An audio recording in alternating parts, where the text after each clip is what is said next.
Welcome to the Pretty Powerful Podcast, where powerful women are interviewed every week to share real inspiring stories and incredible insight to help women or anyone break the barriers, be a part of innovation, shatter the glass ceiling, and dominate to the top of their sport, industry, or life's mission. Join us as we celebrate exceptional women and step into our power. And now, here's your host, Angela Gennari. Hello, and welcome to another episode of the Pretty Powerful Podcast. My name is Angela Gennari, and today I'm here with Paige Arnof-Fenn. Hi, Paige. Hey, Angela, thanks for having me. Thank you so much for being here. I'm looking forward to chatting. Paige is the founder and CEO of global branding and digital marketing firm Mavens and Moguls, based in Cambridge, Massachusetts. Her clients include Microsoft, Virgin, the New York Times Company, Colgate, venture-backed startups, as well as nonprofit organizations. She graduated from Stanford University and Harvard Business School. Paige serves on several boards, is a popular speaker and columnist who has written for Entrepreneur and Forbes. So impressive. I'm very excited to talk with you. Well, I'm excited to chat today too. So one of the things that I think is just so valuable is your focus on building brands and creating a personal brand, because I think that is one of the most critical things we can do, especially in this digital world that's constantly changing, is building a brand. So what made you want to get into that industry? So I started my marketing career in 1990 as a summer intern at Procter and Gamble. Nice. So I've been doing this a long time, and P&G is probably one of the most recognized brands in the world. They are For the sure. maker of a lot of products in your house that you use every day. Crest toothpaste, Tide detergent, Bounty paper towels, Charmin toilet paper. I mean, you name it, the shampoo, uh, Mm-hmm. Olay cosmetic, Olay cream and, facial products, Pantene shampoo, you name it. Mm-hmm. I think they are number one or number two in every category they compete in. Wow. Um, and after that, I worked at Coca-Cola, which I think is the most recognized brand in the world. Coke is sold in about 200 countries around the world. So I feel like I got educated on marketing and branding from some of the most world-class, superior brands that are out there. And I guess if you fast forward and look at what we all went through during COVID, I Mm-hmm. think if we learned anything during that pandemic period, if you're not a brand, you're invisible. And Mm-hmm. so, for my clients and my business, it was a real kick in the pants for everybody to kind of, take a breath, hit the pause button and say, like, wait a minute, how is my brand being perceived? What do Right. people think about it? What do they know? What do they not know? When do they think of me? Why do they think of me? So again, if we learned anything, your online presence really matters, and especially in this extreme situation where the brick and mortar place is closed, and we lived on Zoom and on the phone.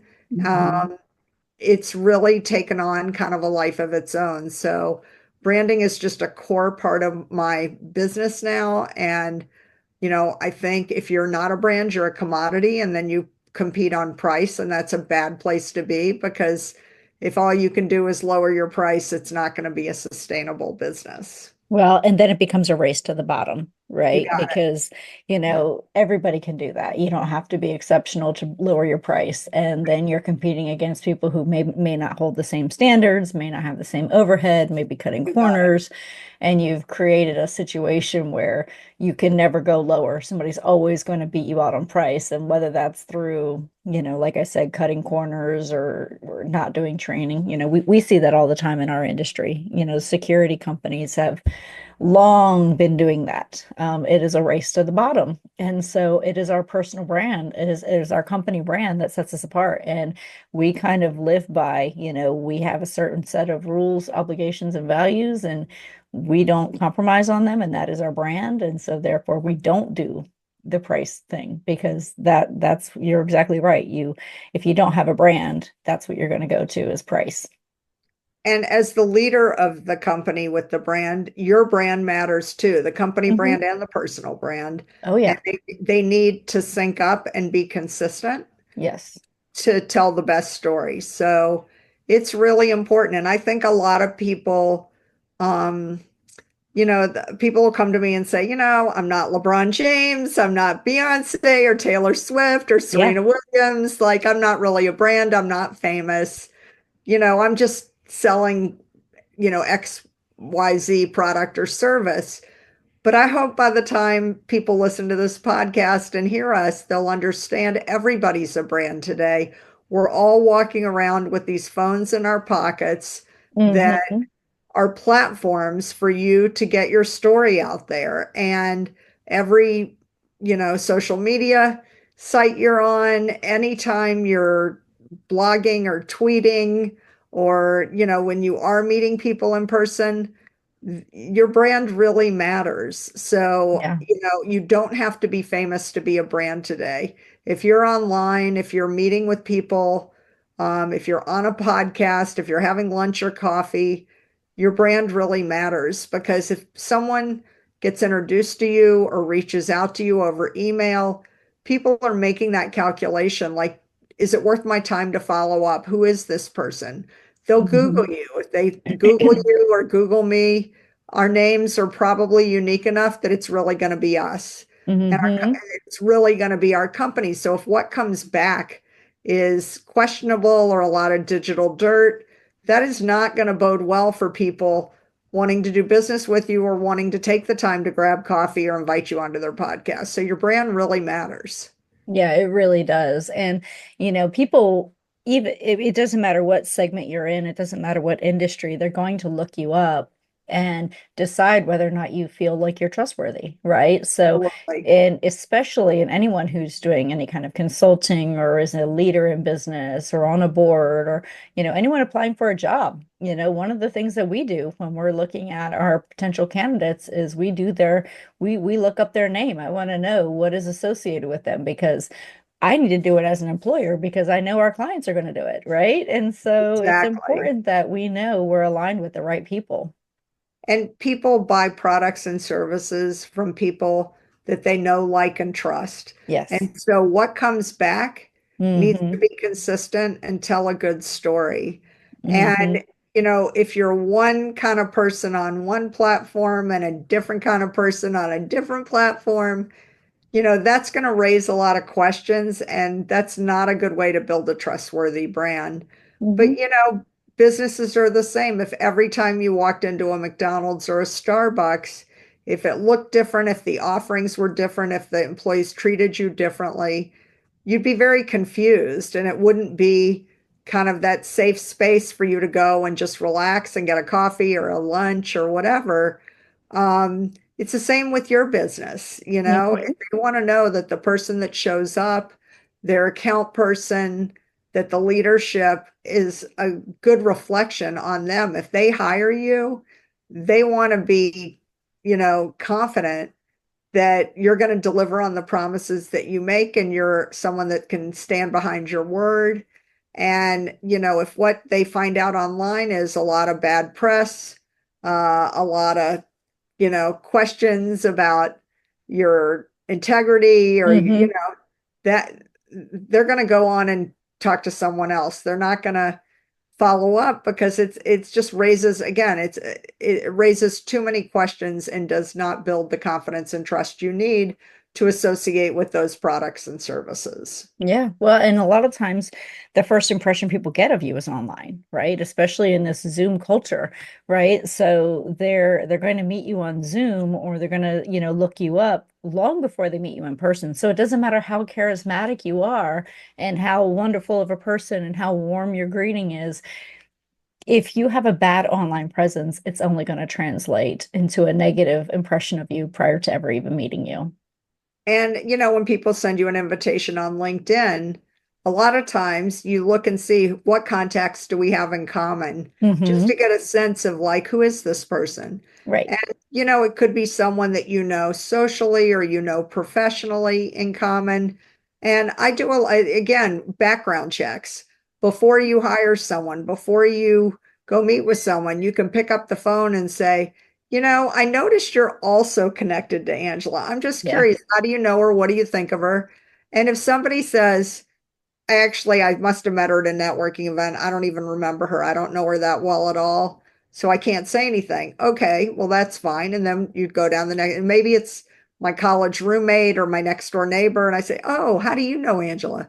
I met her and she's kind of weird and she spams me all the time. I get these weird emails from her and she puts me on these lists that I don't sign up for. Now, when yeah, somebody says that, your antenna goes up and you go like, I don't know that I need to be associated with this person. But if absolutely. everyone you talk to goes, oh my God, she is amazing. I was blown, she has this amazing security company, and I can't even tell you, she saved me so many times Hmm. for all this business to her. She has never let me down, and I adore her. That's going to leave a really good impression.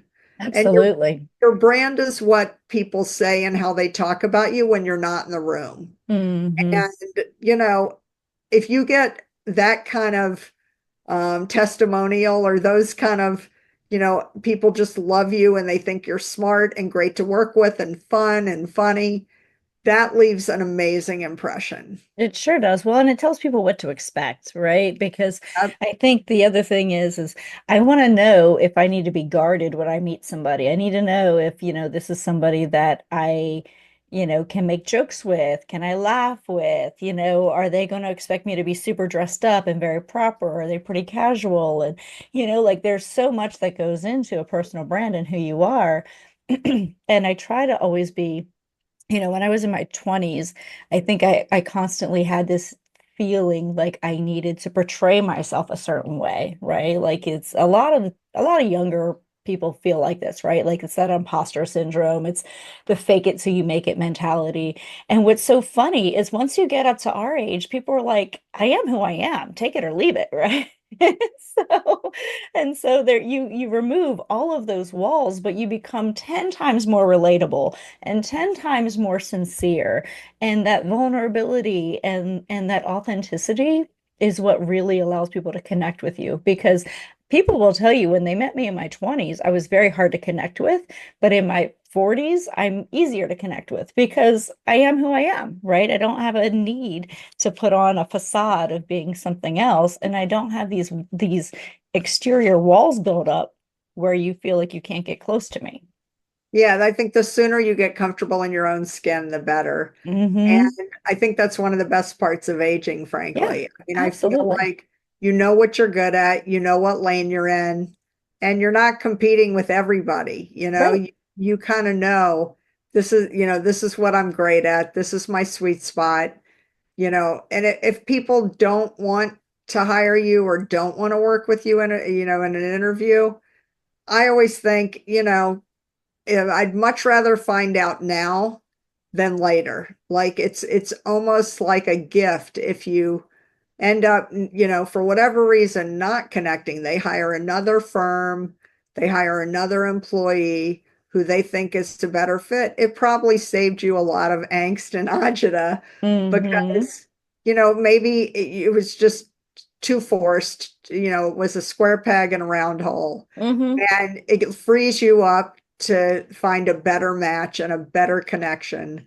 down the road. And I remember when I started my company 23 years ago, one of my very first clients, I was so excited because he signed a $10,000 a month retainer for a year contract. And I thought, oh my God, this is such a big deal, a six-figure client. I am so excited. And the guy was such a jerk. Oh my God. He was just terrible. And he hired us to do PR for him.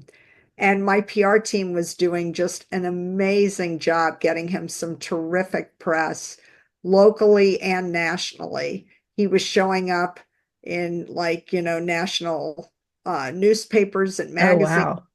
I mean, it almost looked too easy because they are so good at what they do, and they just got him quoted and popping up everywhere as this successful entrepreneur. And the more press we got him, the bigger jerk he became. It's like he was believing all of the press, and it's like we're good at what we do, but like, they don't really know you, whatever, but it's great if it's getting your phone to ring and getting people on your website. And so on the third month of our 12-month agreement, the team was all at his office and we were just about to start the meeting.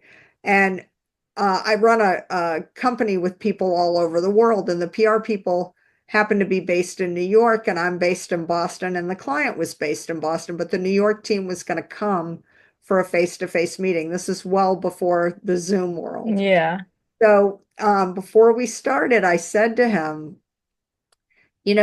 before we jump into the agenda, it would be great if you could just, talk to the team about your experience these first few months, that you've gotten so much A+ media. I mean, you must be overwhelmed. I'm sure you want to thank the team, and just, we can just start there and then we'll jump into the agenda. And he looked at me and he was like, thank the team. Why would I do that? I'm paying you. And I thought, Wow. oh my God, this guy is a bigger jerk than I gave him credit for. He's worse than Yeah. I imagined. And it dawned on me that, we were only 3 months into the agreement and he still hadn't paid us for the second month. Mm. He was already being slow to pay. And he was just not a nice guy. And I just had this epiphany sitting at the table that, like, everybody that knows this man knows he's a jerk. And they're all seeing this great press. And my biggest fear at that moment, this is like in the first 6 months of my company, was all these local businessmen would like ask him, who's doing your press? You're getting a lot of great press. And in their mind, they're thinking, I'm a jerk, but I'm not as big of a jerk as this guy. Imagine what they could do for me. And I thought, oh my God, I'm going to end up building a company with a bunch of clients who I can't stand. Like, that is not why I hung out my own shingle. This is not the kind of work I want to attract. And at the end of the meeting, I said to him, if you could go back to your desk and grab your checkbook and let's get caught up on payments. And we're going to finish this month. But after that, I think we're going to shake hands and part ways. I think I'm not sure we're the right team for you. And he was like taken aback. And he said, are you firing me as a client? And I thought, yeah, I guess I am. And I said, I just don't really think we're the right team. I feel like you will be better served by someone else. And it was one of the best kind of feelings when we walked out of his office with the check in hand. I felt like a weight had been lifted, and it really sent a signal to the team that I had their back. I'm not going to put up with people that treat them poorly. And it wasn't worth the money. I mean, Yeah. he was paying us not quickly, Yeah. and we were probably servicing him at a higher level than he even paid for, and he didn't appreciate it. And the results were fantastic. And I thought, again, I don't want to be a magnet for all these people that just want to be in the press and they're not good people. That's not why I'm doing this. I want to work with and for people I respect and admire and enjoy and have fun with, and people that I can laugh with.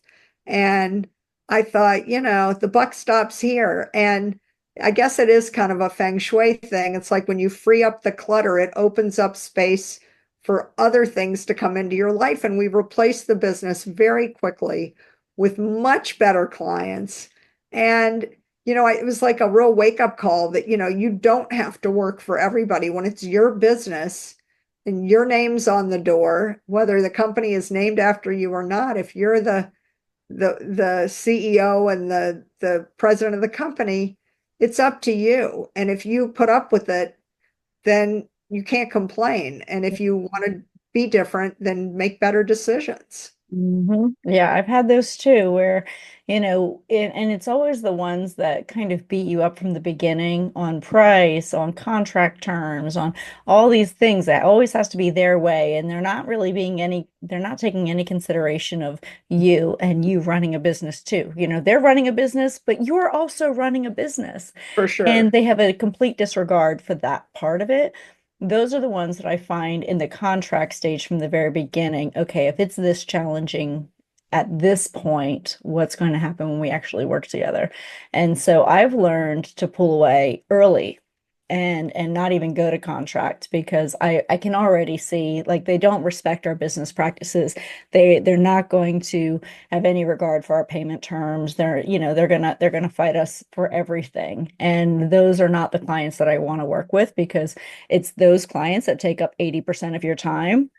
And they're usually the ones who don't pay on time, who, complain constantly. You can never do anything right. And yeah, those are just, they're not worth it. I've walked away from quite a few of those as well.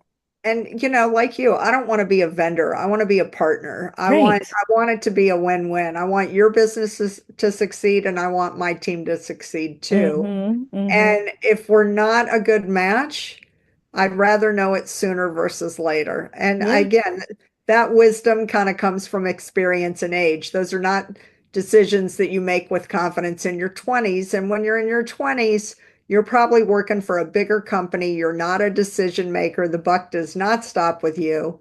And you're learning about client management skills and you're learning what you like and don't like and what you're good at and not good at. But Yeah. after a few decades, you've earned it, you know? Mm-hmm. Mm-hmm. 100%.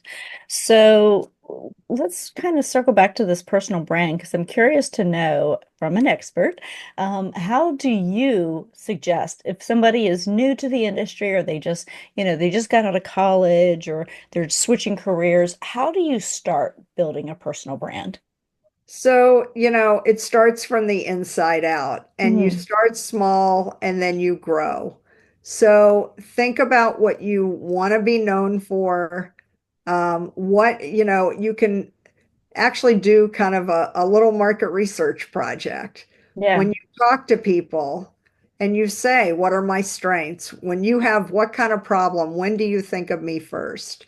What do you think I'm good at? What do you think? And if you're starting to hear consistent themes emerge, of people that know you personally, people that know you professionally, you get a sense of kind of where you play. Like, okay, this is my turf. Uh, Hmm. and, if you're not liking the feedback that you hear, if some people see you as kind of a tough personality, having a bad temper, being very snarky when you think you're being funny, that's a sign too that maybe your image, your brand is not what you want it to be and not what you thought it is. So, you're planting seeds and you want those seeds to be consistent. So don't spread yourself too thin. I would say, pick the things that are really that reflect very, strongly on you. You don't need to be on every social media platform, but pick the ones that really play to your strengths. Hmm. If you like blogging, then by all means start a blog. But if you don't like blogging or if it's too big of a commitment, you got to understand when people set up a blog, you're telling people, I'm going to post on a regular basis, whether it's a few times a week or weekly or bi-weekly or monthly, whatever it is. And what I see happen sometimes is people set up a blog because they want to be a blogger, they want to be an influencer. And the first week they are so excited and they post 3 times and they're Hmm. making comments back and forth. And then the second week, they're a little busy. So they do it once, but then the third week, they're on a business trip at a conference. They don't have time. And then they come back and they're buried because they got so much work to catch up on. And then the next week, they get one more post in, but then 2 weeks later. So here's the thing, what you're telling your audience is, I'm very flaky. I know Hmm. I said I was going to be out here on a regular basis and I was going to be responsive, but the truth is, this is not a priority for me. And I'm not that good of a writer. And so now you're making excuses. And so again, what's the image that you're putting out there? Right. So if you would like the concept of blogging, but the execution's too much to handle, what you should do, and I recommend, find the blogs that are very well trafficked in your category or industry And you can chime in on any basis you want, whether you check it out every week, every other week, a few times a week, and you be the person that has a great comment whenever you make a comment. And some Hmm. stuff you may really, it might be right in your sweet spot. You have a very strong opinion about, and you get into a nice conversation with people on the blog. Well, the good thing about that is someone else is responsible to keep the blog fresh. And every time you comment, you put your signature at the bottom. You've got your name, associated, and you start building your reputation that way. And so every time someone sees Angela's posting, they go, God, every time she posts, she is so smart. She makes the right comments and she has a really great sense of humor. And so then maybe in a month or a year or a few years down the road, you decide blogging does make sense for you. You've built your reputation through other very popular blogs, and now people can find you and they can, connect with you. But maybe you just want to post some thought leadership on your LinkedIn profile. And Hmm. that's okay too. There's no right or wrong answer. You just have to decide what's right for you and what's a good reflection of kind of your strengths and your expertise. I think, again, where people kind of run amiss is they go on to X or Twitter and they want to be really snarky. And again, humor's tricky because some people may find it a little rough around the edges and not as funny as you think you are.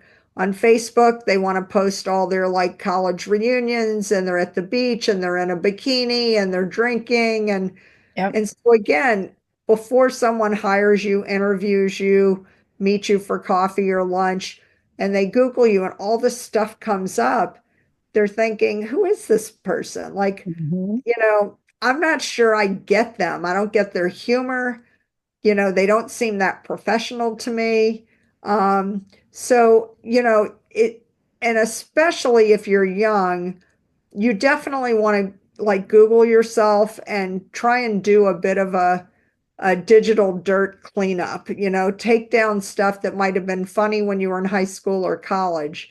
But now that you're a professional, you need to get a lot of very positive messages out there. So you want to push down all the old content and old links that maybe are not a great reflection of who you are now as a working professional. Uh, Hmm. and I just find that, when people when you're young, you don't think about all this stuff on the internet like kind of lasting forever, but it can't. Hmm. You can't always pull it down. So a Yeah. lot of people just try and put fresh content up there so that the newer stuff pops up first. Absolutely. And you have to evolve. And this is where I see people get stuck and, they do the things that, well, this is just is email addresses. This is one of my pet peeves. Like when I get a resume from someone, I immediately look at what their email address is. That tells me how seriously they take themselves and the process.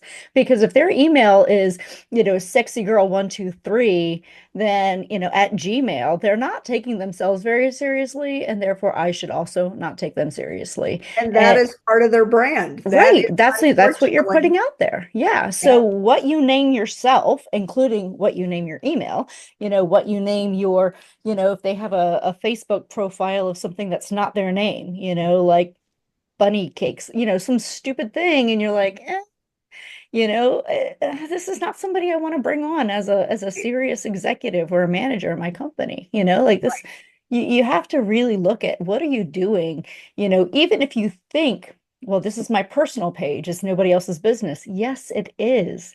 It is your brand. It is your personal brand. And, if you want to be taken seriously, you start by taking yourself seriously and getting rid of all the childish stuff, all the garbage. So you gotta take it seriously. And if you come off as someone who's very health conscious and, Yeah.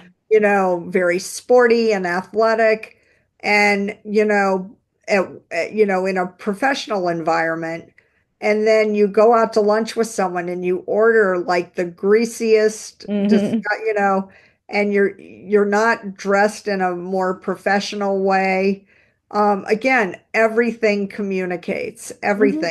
The signature on your email address, how you look, what you drive, what you wear, all of that is data. All of those are like breadcrumbs that lead into your brand. And so Hmm. I feel like, um, everything communicates, and Yeah. people think, oh, well, if you're LeBron James, if you're Beyonce, maybe, but not for me.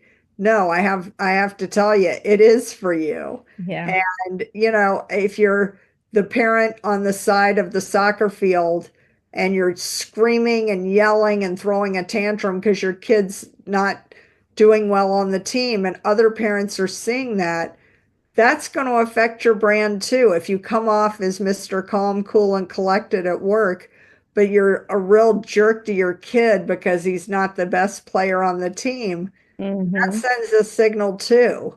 Yeah.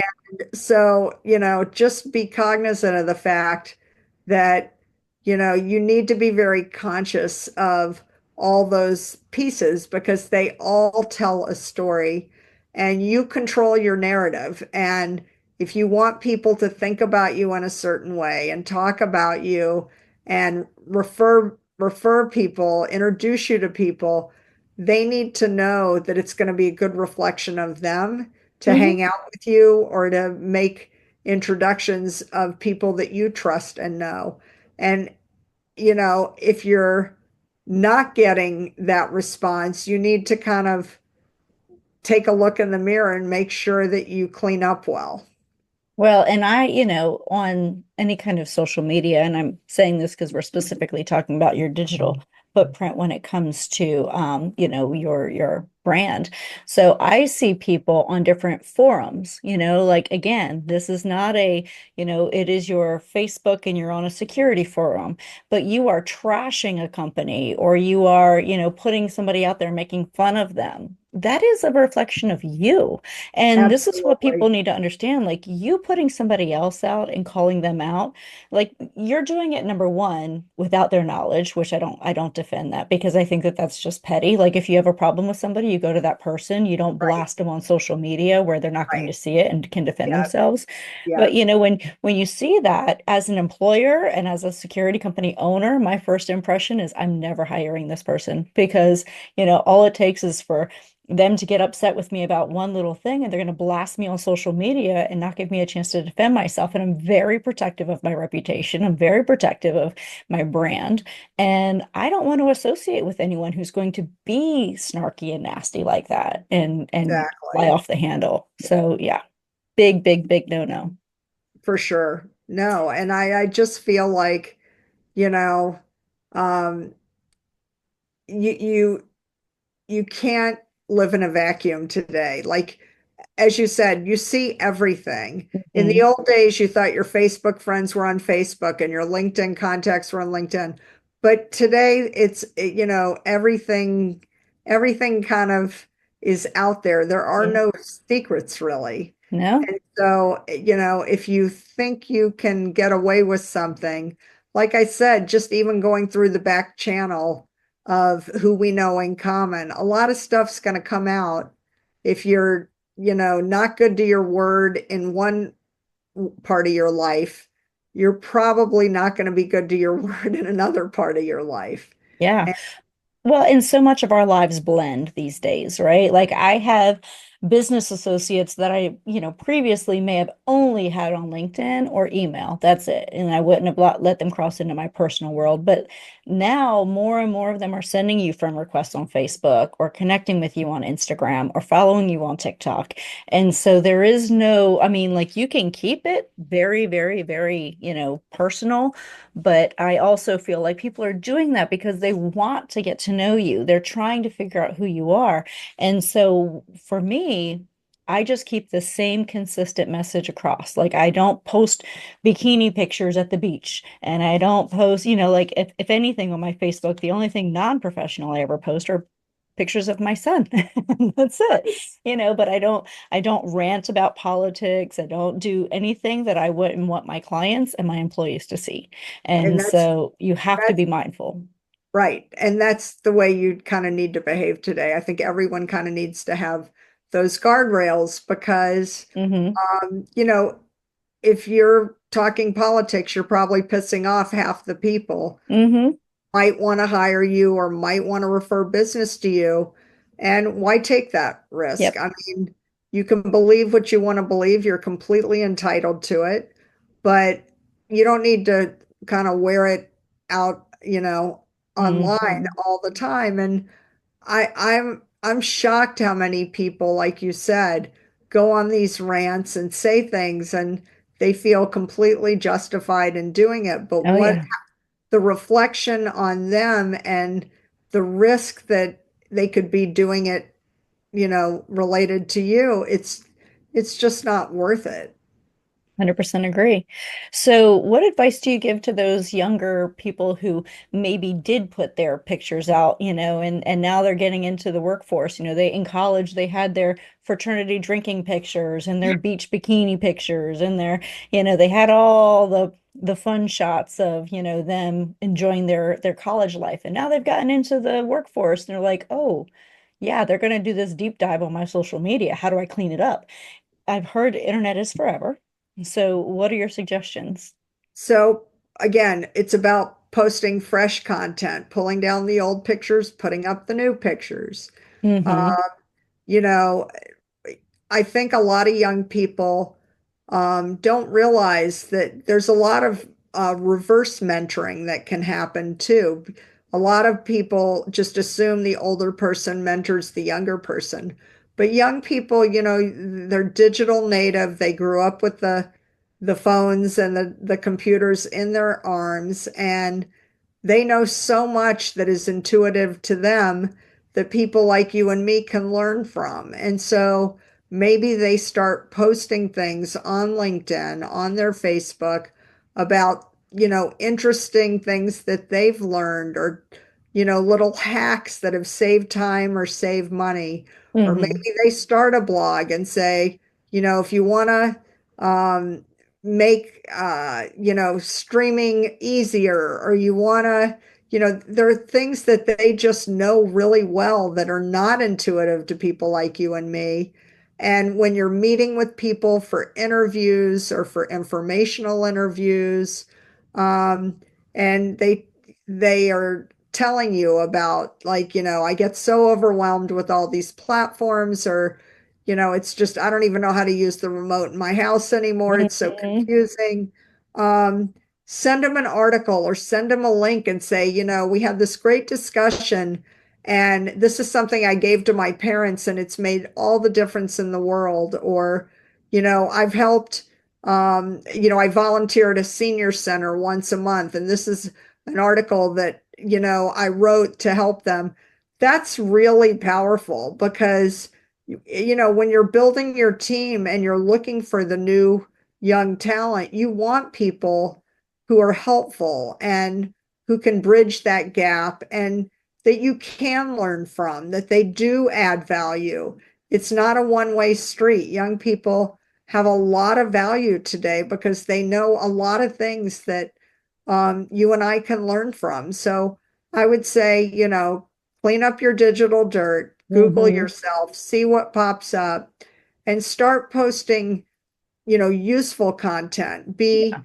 Embrace what it is that whether it's new music, movies, what pop culture, there's a lot out there that you could share why it is that these bands are so popular that I've never even heard of them.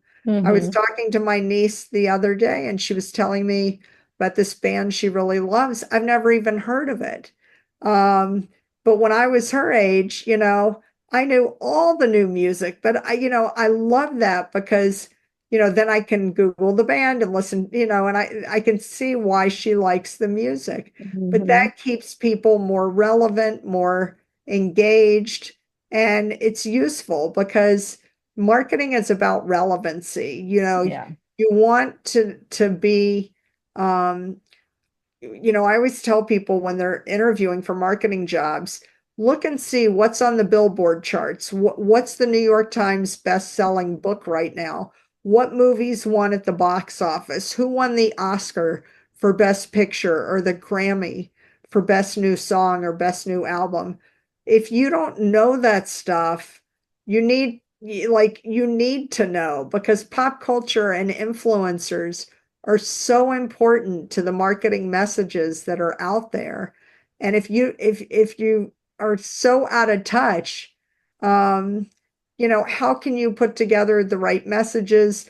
But so when I see people walking down the streets and they've got their headphones or their earbuds in and their nose is in their phone and they're not paying attention to the world around them, that is not a good way to be a good marketer. I think Hmm. marketers always have their antennas up. I think they always know what's relevant, what's hot in fashion and music and food. Um, you don't have to like every trend, but you need to know what it is and why it's Right. important.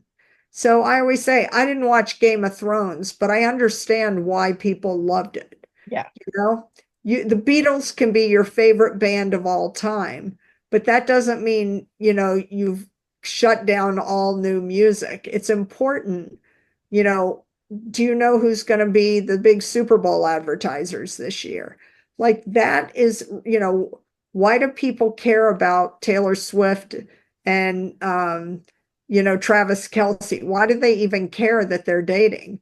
Well, the NFL had a big wake up call last year because they had millions more people watching their games because of Taylor Swift watching her boyfriend. And Right. now there are guys who have worked for the NFL for decades, who have young daughters, 8, 9, 10, 12 years old, who never wanted to watch football with their dad. And now they can't get enough. They're sitting on the Hmm. couch before the game starts just to see what Taylor's wearing, just to see. I mean, and now they're into football. Hmm. And for the NFL, this is amazing because it's bringing new advertisers.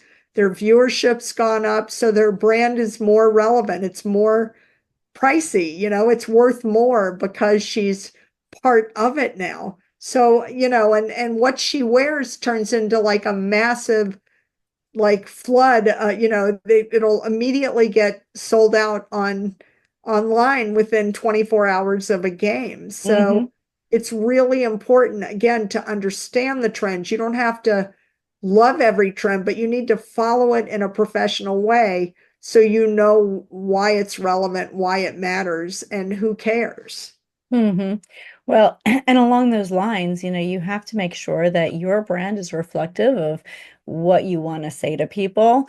And, when you have these windfall marketing moments, right? Like this whole thing with the NFL, like the NFL has to be prepared for that. And, when you have Absolutely. the NFL and all of a sudden all these new eyeballs are coming to watch, you need to be prepared. Is your social media there's a lot of football players that, have been caught for abusing women and have been caught for doing this. Now you have more pressure because more women are watching and they're Exactly. looking at you and saying, how can you let this go on? And how can this happen? And you're going to be judged by a different set of eyes. And so again, prepare, have your brand in order, have your value system clear, and be consistent in all of your messaging of what you're going to tolerate, what you're not going to tolerate, what do you believe in, what do you not believe in, what will you stand for. All of these things are going to make a lot of difference when people start coming. 100%. Absolutely, positively. Yeah, I saw something. There's a NFL player's wife who's a fashion designer, Hmm. and she's never been noticed before, ever. Right. And just on a whim, she sent Taylor Swift a jacket that she designed that had a lot of like Travis Kelce stuff, the colors, the numbers. And she just sent her the jacket and said, I've been in and around the NFL a long time. My husband's at the end of his career. I'm a fashion designer. I just thought this would be something you'd find cute. And she doesn't even know Taylor Swift. She just sent it to her. Well, Taylor wore it to the next game. And of course, everyone went online. Who did this? Where did she find this? the woman has never, like, she went from completely in the dark to like everything she's ever designed is now sold out. Wow. And, again, who would have thought, right? Right. Taylor Swift puts on these little glitter freckles. And these 8, 9, 10-year-old girls love them. She Hmm. wears, and again, this is something that's like $5 online. You can't find them for like months. They were sold out. So, these trends, they pop up, and you don't have to be a Kardashian to be an influencer. Hmm.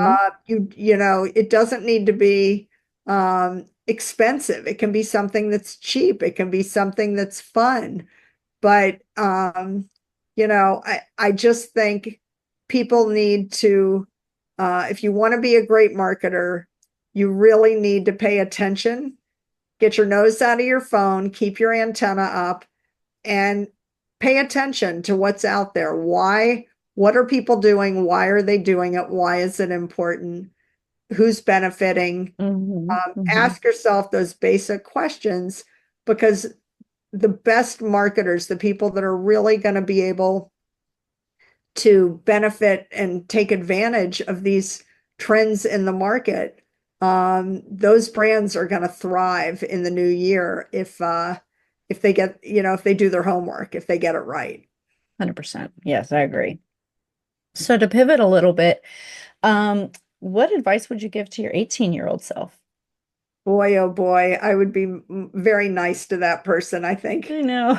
Yeah, she was so, uh, when I was 18, I wanted to be successful. I wanted to know that I'd have this like interesting life, and, um, Well, you you know, set yourself up well with Harvard and Stanford. That's not a bad way to start at 18. but, I mean, my guidance counselor in high school told me I was shooting too high. Really?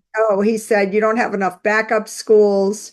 Oh, I don't think you're going to get into a lot of these schools. And I was really crestfallen. He really took yeah. the wind out of my sails. And my mother and my math teacher, I was a really good math student. And the two of them said to me, the guidance counselor isn't the admissions director. He doesn't know. Correct. He Hmm. doesn't know you the way we know you. My mom knew I was really, very diligent, hardworking. My math teacher knew I was really good in math. And they said, you apply anywhere you want to go. Don't listen to him. It's not up to him.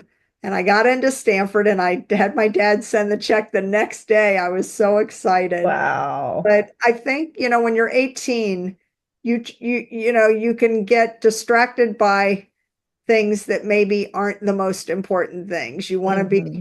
stylish, you want to be pretty, you want to be smart, I mean, those are all great qualities, but don't get obsessed with that. I guess what I would say is, you're going to do fine. Keep doing your homework, keep meeting great people. Yep. Don't be scared to fail, because Hmm.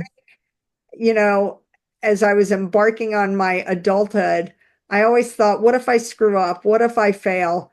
I think the older I get, the more I realize it's not really failure. If you're learning from those early experiences, you're growing, you're getting better. Everybody kind of stumbles and falls down. It's not about that. It's about getting back up and being smarter the next time. That's I think, exactly right. and I think when I was young, I would say I want to be on the list for the 30 under 30, the 40 under 40. I want to be the smartest, the fastest, the best.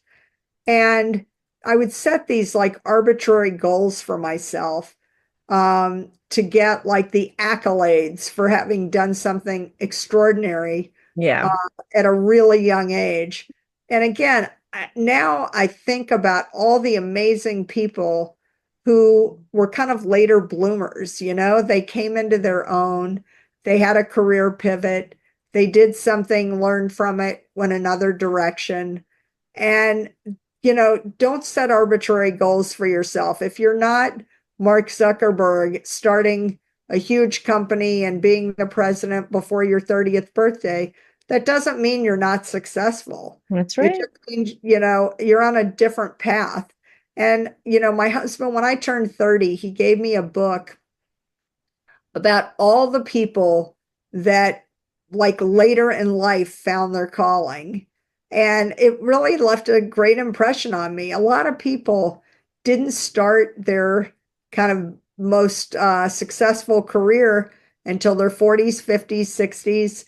That's And exactly right. yeah. And so, there are people. I had a friend when I was little, and she used to cut open all of her like Raggedy Ann dolls in the chest and sew them back up. She wanted to be a heart surgeon. Oh, wow. She knew it from like the youngest age. All of her dolls always had heart surgery.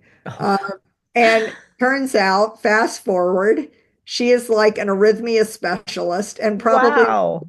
one of the top heart surgeons in the country. She's amazing. And it was in her DNA from the youngest age. I don't know how she knew about heart surgery, but like I said, every doll, every Barbie, they all had marks on their chest. And that's her. And you think about Michael Dell starting Dell Computer from his college dorm room. I mean, he had a vision, he knew it. Hmm. There are people like that, but not everybody's like that. Like I said, I started my career on Wall Street in the 80s, and it was a crazy, wild ride. But after 2 years, I was done with that. I closed Hmm. that chapter. Then I opened a new chapter to do marketing, and it was corporate marketing. And then I closed that chapter and did startup marketing. And then I closed that chapter and became an entrepreneur. And who knows? I mean, it's been 23 years. It's my longest chapter, but it may be something else in a few years.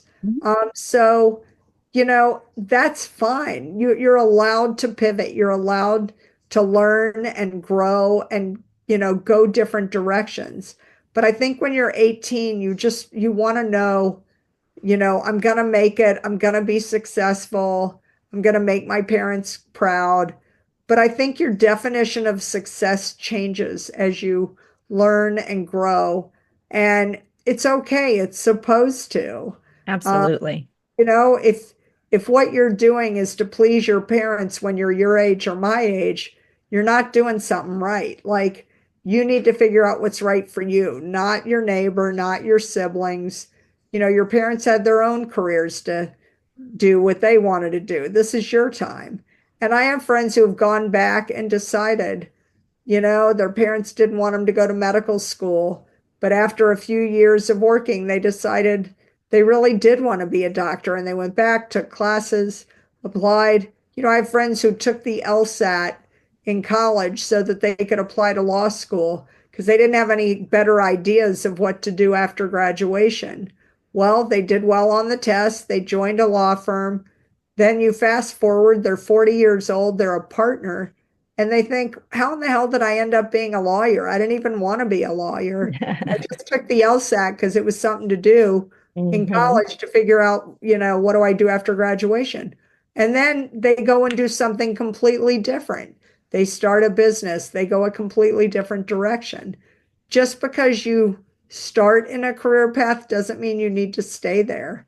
The I world agree. changes, you change, so I would just give my 18-year-old self a little grace and a little slack and say, you do you, pick your lane, do what makes you happy, do what's really like fun and interesting for you. And if you love it, you're going to be great at it. Mhm. Well, and to circle that back to personal branding, you can reinvent yourself as many times as you want, right? So just because my previous career was in the event world and now it's in the security world and I merged the two together and you can be the same person in different career paths. You can hold the same values, you can hold the same, thoughts about yourself and the same reputation. You still bring that level of trust into the next thing that you do, but that personal brand is the consistency. So, Exactly. your consistency with your values and who you are and what you stand for, that will translate from career to career. And that's why your personal brand is so important. And it can be completely outside of your professional brand. But again, it's that personal brand that you have to make sure is consistent no matter what you're doing. Right. Your core values don't Hmm. change. And Hmm. like you and me, all the roads of my career and life converged into this chapter. And some of my best clients and best referrals are coming from people that knew me in school, knew me in banking, knew me in corporate, knew me in startups. And like you said, I'm still me inside. They Yeah. knew I would work hard. They knew I would be relevant and to be up to date and be fun to work with and have a great work ethic and all of that.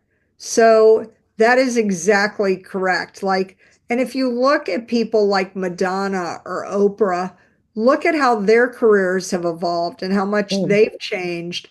If you Hmm. know, when Madonna came out, when I was in college and high school in the 80s, I mean, she had like tons of makeup. She wore like leather and her hair was like bleach blonde. And Yes. and she evolved with each kind of decade. Then she got married, she had kids, she got into yoga and Kabbalah and, you know, softened her look and got to be more kind of um, softer look, just, and now she's like, in her mid 60s and looking amazing and has these grown children. And, and look at Oprah. She started as like, an TV anchor. reporter. Hmm. Yeah, an anchor on the news in Chicago. Or no, I don't even know if she started in Chicago, but Baltimore, I think. yeah, exactly. Exactly. And Hmm. then she went from there to her talk show. And her talk show started out being kind of sensational to get the ratings. And she decided that's not the show she wanted to do. And then she made it more about kindness and doing good and telling good stories. And then she started her book club and people, loved her. And then, and you look at how she morphed and then the show went off the air. She started her network. She was in movies. She's become a producer. She had a production company. And you look at how her brand has evolved, but Hmm. all those core values and all those pieces were threads throughout her life and career. And people that knew her in Baltimore and Chicago are still part of her world now that she's in California. And Hmm. so you know, people morph and evolve their personal brands all the time. And it's quite possible, but it's not whiplash. You're Yeah. carrying them along with you. And you again, back to that consistency that we talked about at the very beginning. There are consistent themes and threads that, tell people this is someone who I trust, I like, I feel comfortable referring. It's a good reflection of me. I still want to be part of their world. Whatever they do next, I'm going with them. Absolutely. Absolutely. Amen to that. Well, this has been really, really enjoyable, Paige. I've really enjoyed our conversation. I've learned a ton from you. Well, you were so easy to talk to. This has been a blast. Thank Thank you so you. much. Well, I just have one more question for you. What do you wish more people knew? Wow. I guess I wish more people knew that um, it's really good to have a growth mindset. Um, if you win, I don't have to lose. We can Yeah. both win. And I wish people were of the mindset that like, don't worry about dividing up all the pies. Let's learn how to make more pies so that more Hmm. of us can eat and more of us can um, you know, build more together. And I Yes. think, when you're young, I think it's you're more competitive with the outside world and you don't need to compete for everything. I think um, it's okay to push yourself and to be have a competitive spirit, but compete internally, kind of share externally. Because I think when you give more, you get more. In Hmm. my experience, the more you give, the more you get. And Hmm. I just feel like, I mean, look at what's going on in California this week. People are coming up with these incredibly heartfelt, generous acts, and everyone's going to benefit from that. The world will get better and heal. the more people have that growth mindset. So Yeah. I guess I just wish people could bake more pies. Yes, yes. I love that. I love that idea and that analogy. So, well, thank you again, Paige. This has been wonderful. And I know they can find you on prettypowerfulpodcast.com, but where else can they find you? My website, mavensandmoguls.com, and LinkedIn is my platform of choice, Okay, Paige Arnof-Fenn. But thanks awesome. again. This has been a great conversation. And thank you for being here. I appreciate all of your great insight today. So, wishing you incredible success in this journey or whatever the pivot may be after. So, You well, thank too. you guys. And we look forward to seeing you on another episode of the Pretty Powerful Podcast. Have a great day. Thank you for joining our guests on the Pretty Powerful Podcast. And we hope you've gained new insight and learned from exceptional women. Remember to subscribe or check out this and all episodes on prettypowerfulpodcast.com. Visit us next time. And until then, step into your own power.